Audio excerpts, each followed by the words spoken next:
भारत का पड़ोसी मुल्क चीन खुद को अमेरिका के बराबर देखता है। जिस तरह अमेरिका अपनी टेक्नोलॉजी के दम पर दुनिया में हथियारों का सौदागर बना हुआ है, चीन को भी ऐसा लगता है कि वो अमेरिका को टक्कर देने का मादा रखता है। लेकिन सवाल यह है कि क्या ऐसा संभव है?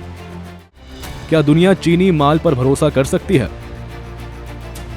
क्या चीन हथियार के मामले में अमेरिका से टक्कर ले सकता है? क्या चीन हथियार का बड़ा सप्लायर बन सकता है?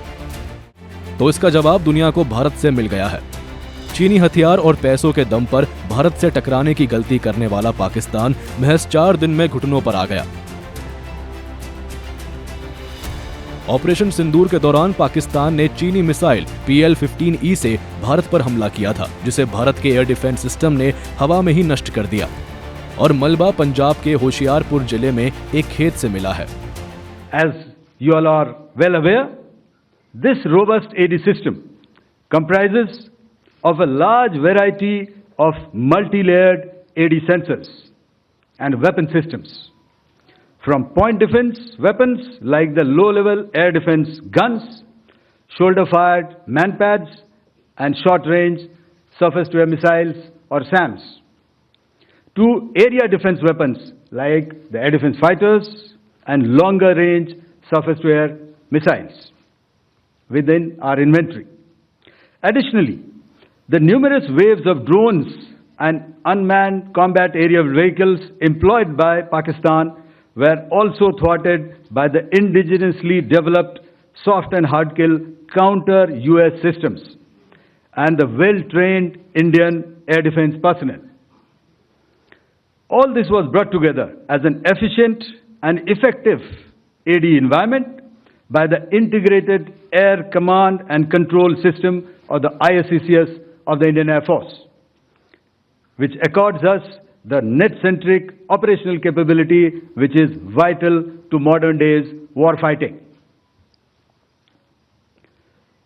While much has been said and written about the newer systems, I would like to place on record the performance and efficacy demonstrated by even the older battle-proven AD systems like the Pechora, the Osa AK, and the LLAD guns in countering the Pakistani threat vectors in the current operations.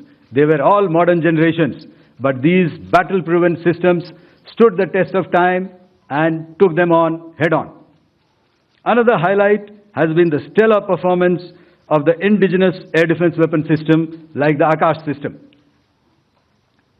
Here, ladies and gentlemen, I would like to mention that putting together and operationalization of this potent AD environment has been possible over the last decade due to unwavering budgetary and policy support provided by the Government of India in acquiring state-of-the-art equipment and weapon systems. इस तस्वीर को देखकर पाकिस्तानी सेना के पसीने छूट गए होंगे, लेकिन चीन की भी बड़ी किरकिरी हुई है। दुनिया के मुल्क अब ये सोचने पर मजबूर है कि चीनी माल पर कितना भरोसा किया जाए।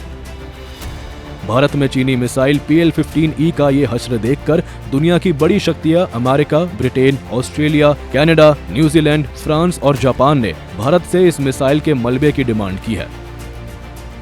ये सभी देश इस बात का पता लगाने में जुटे हैं कि इस मिसाइल को बनाने में चीन ने किन टेक्नोलॉजी का इस्तेमाल किया है। आपको बता दें कि पाकिस्तान ने JF-17 लड़ाकू विमान से भारत पर PL-15E मिसाइल दागी थी। पहली बार किसी संघर्ष में PL-15E मिसाइल का इस्तेमाल हुआ है। PL-15E मिसाइल एडवांस तकनीक और लंबी रेंज के लिए जानी जाती है। चीनी मीडिया भारत के लड़ाकू विमानों के लिए चुनौती बताती है। भारत में PL-15E मिसाइल के टुकड़े से अहम जानकारी मिल सकती है, जैसे मिसाइल का रेडार कैसे काम करता है, मिसाइल की मोटर कैसे बनी है, मिसाइल को रास्ता दिखाने वाली टेक्नोलॉजी इत्यादि। लेकिन भारतीय सेना ने भी बता दिया है कि कोई भी मिसाइल कितनी भी ताकतवर क्यों ना हो, हमारे रेडार सिस्टम इन्हें मिट्टी में मिलाने में सक्षम है।